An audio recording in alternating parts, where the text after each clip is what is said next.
My name is Emily Carter. I'm 32 years old, a single mom living just outside Minneapolis. For years, I tried to keep peace with my family, even when their words cut deeper than they ever admitted. But last Christmas, they pushed my daughter and me too far. And this time, I didn't stay silent. My daughter Lily is 9. She's gentle, thoughtful, and a little shy around new people. She loves reading more than talking and keeps a tiny sketchbook where she draws stars, animals, and little moments she likes. She was excited to spend Christmas with my parents, even though they never made much effort to understand her. As we drove through the snow-covered streets to my parents' house, Lily held a small gift bag in her hands. "Do you think Grandpa will like my drawing?" she asked softly. I smiled and told her that he should appreciate it. But deep inside, I already knew how the night might go. My family liked holidays only when everything looked perfect, just as long as no one talked about anything real.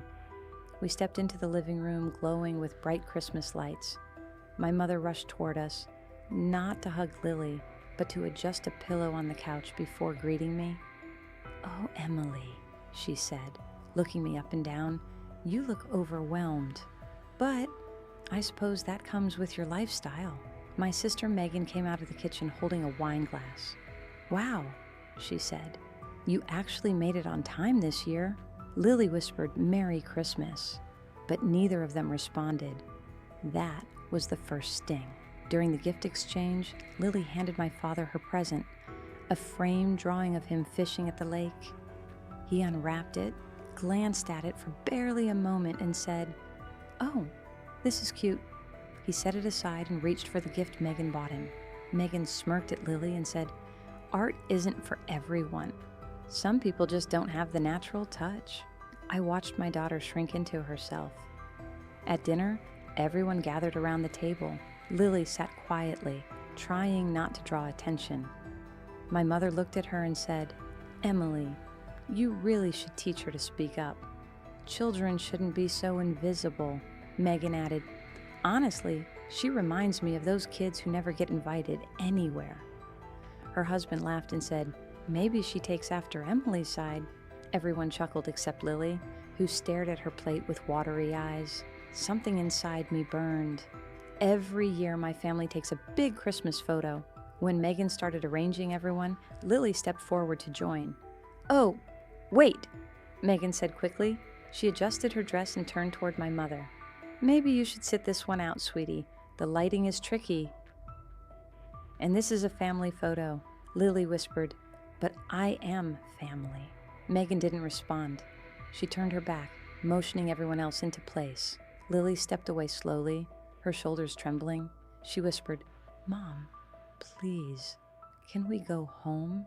That was the moment something inside me snapped cleanly. I didn't scream or create a scene. I walked to the center of the room and said, "Before we leave, there's something you all need to see." My father rolled his eyes. Megan sighed dramatically. I opened the TV screencast from my phone and displayed screenshots, messages they never expected me to see. Over the past year, Megan had accidentally sent me screenshots meant for someone else. They mocked Lily's clothes, her hair, her artwork. My mother had texted Megan saying Lily was a difficult child and suggested she wished Lily lived with her father. My father emailed a friend saying, "Only Megan's kids matter." I had saved every message. One by one, their private words appeared on the large TV. My mother gasped. Megan went pale. My father stood up, as if he could physically stop the truth from being seen. "Emily, turn that off!" my mother shouted.